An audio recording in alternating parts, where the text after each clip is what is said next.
আপনার নিজের করা কোন ক্যারেক্টারটা আপনার সব থেকে বেশি প্রিয়? আমি সিনেমাওয়ালা করেছিলাম, একটা ছবি করেছিলাম সিনেমাওয়ালা। এখনই তো একজনকে দরকার, স্বপ্নের মহানায়ক উত্তম কুমারকে। কারণ ওটার মধ্যে যে মেসেজটা ছিল, এদের জন্যই তো এতগুলো সিনেমা হল হাতে গুনে এসে থেমেছে। যে জীবনটা ছিল, যে গতিটা ছিল, তুমি আমায় বোঝাতে পারো। তোমার জেদ, তোমার অধ্যত্ব আমাকে আলাদা ব্যবসা লাগে। যে অ্যানাউন্সমেন্ট ছিল, এই সব কিছু মিলিয়ে মিশিয়ে একটা জীবন গড়ার ক্ষেত্রে, একটা ক্যারেক্টার গড়ার ক্ষেত্রে আমি ভীষণভাবে হয়েছিলাম, মশলা পেয়েছিলাম। এটা সিনেমা, বিগ স্ক্রিন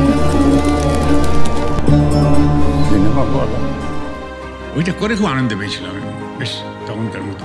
এটা hats up to Kaushik Ganguly.